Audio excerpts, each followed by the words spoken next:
Selamat siang Bapak, selamat siang teman-teman.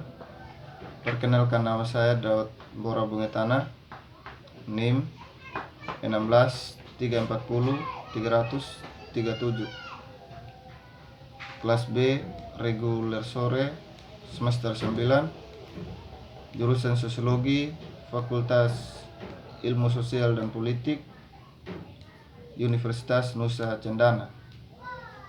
Dalam video ini saya akan membahas tentang hukum dan kebijakan. Hukum adalah proses sosial yang berusaha untuk melepaskan diri dari paradigma dominan individualisme yang otonom dengan memahami pengambilan keputusan hukum sebagai interpretatif, prosesual, relasional, dan performatif. Karena itu dapat dipertimbangkan baik dalam hukum dan di studi tentang pengambilan keputusan yang profesional dan diskresioner secara lebih umum. Ini juga berarti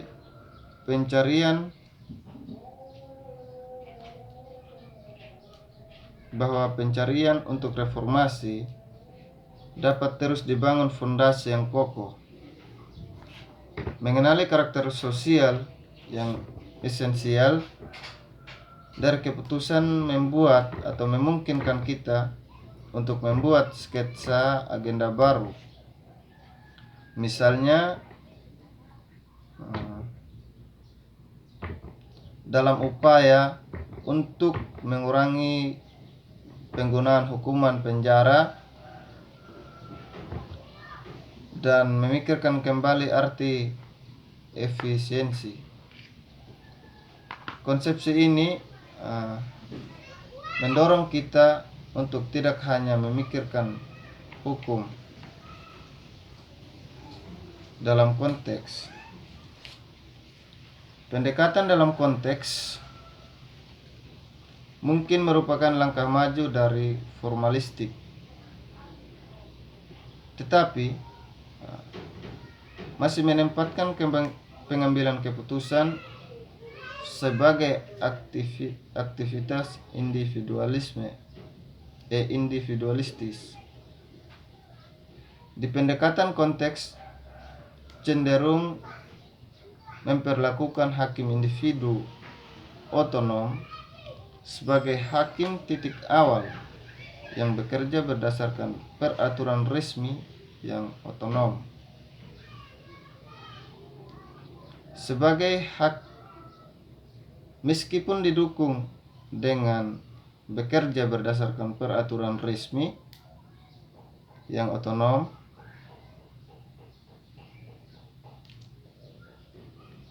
pertimbangan yang dalam beberapa hal di luar individu itu, kita tidak perlu memulai dengan individu yang beroperasi dalam konteks eksternal atau lingkungan, melainkan dari pengakuan itu seperti yang didasarkan oleh citra simbiosis di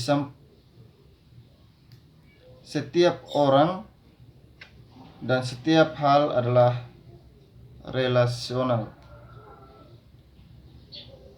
Kebijaksanaan dan aturan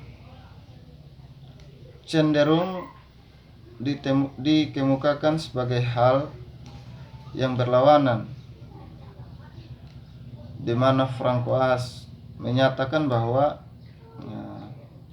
kebijaksanaan adalah kebalikan dari aturan, sedangkan tradisi legal rasional berusaha untuk menata, menginformasikan, dan membuat kebijaksanaan hukum menjadi koheren.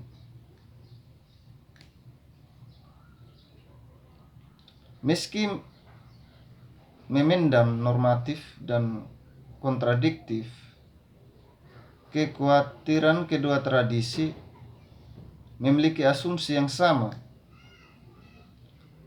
Aturan dan kebijaksanaan adalah kebalikan langsung. Kebijaksanaan hukum dipandang sebagai hakim individual.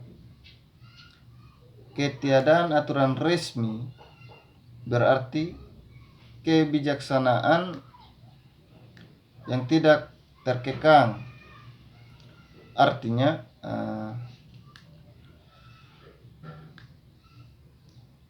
kita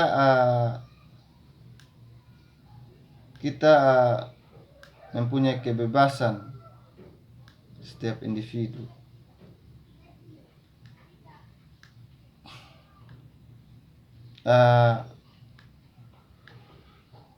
Karena hukum sebagai proses sosial, yaitu mempunyai 3 kualitas utama, yaitu menghukum. Hukum pengambilan keputusan bukanlah ajaib, bukan mesin, tetapi interpretatif.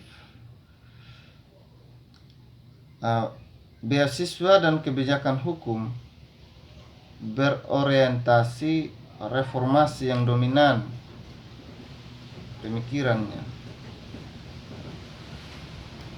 Penerima serangkaian individu stimuli atau potongan informasi yang maknanya terbukti dengan sendirinya.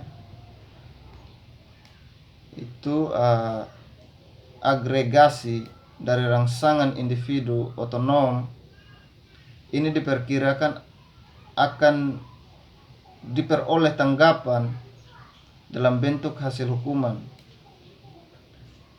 Jadi tantangannya adalah untuk mengidentifikasikan dan mengisolasi rangsangan individu, misalnya aturan, kebijaksanaan, fakta, dan faktor-faktor yang memiliki dampak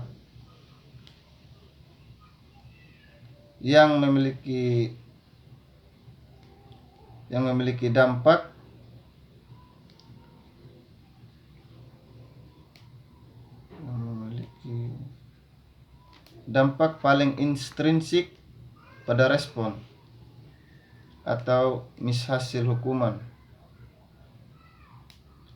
Kemudian kita dibiarkan dengan satu pendekatan yang berusaha model hukum secara analitis yang dapat dituduh melihat hukuman seperti mesin, dan mesin lain yang dapat dituduh sebagai sulap hukum yang mirip dengan sihir. Dengan demikian, upaya untuk mengabstraksikan potongan informasi individu mengarah ke gambar dan mekanisme pengambilan keputusan.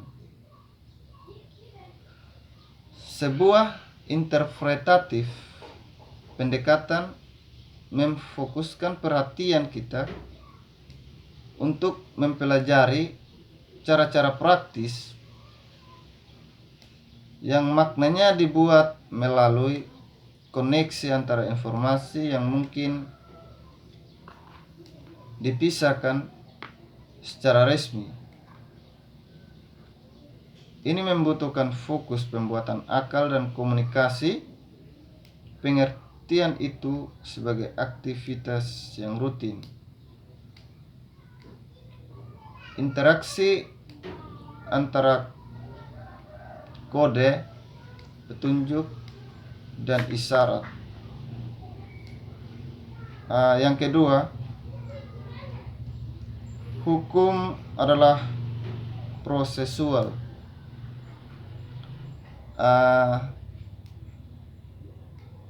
Fokus pada antarhubungan yang tampaknya mengumpulkan informasi, sehingga harus fokus pada antar koneksi temporal. Meskipun keputusan hukum adalah momen formal, pengucapan hal tersebut merupakan konsekuensi dari agenda yang telah diterapkan sebelumnya dalam pembelaan dan mendapatkan arti kasus muncul melalui karir konstruksi dan rekonstruksi. 3. Hukum adalah performatif. Hukum saling memperhatikan dan dengan demikian untuk diri mereka sendiri.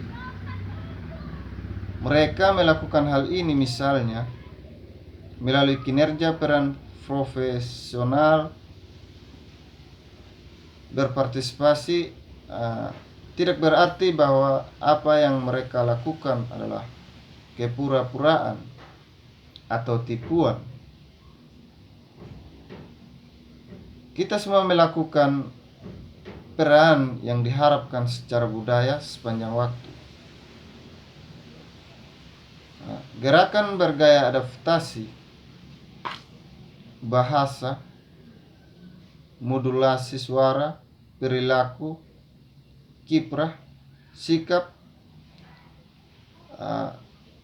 artinya apa artinya menjadi pria, wanita, anak laki-laki, dan perempuan. Bagaimana seseorang berdiri, berpakaian, mendengarkan, berbicara, menanggapi gerak tubuh, duduk, dan lain-lain. Demikian video saya. Terima kasih.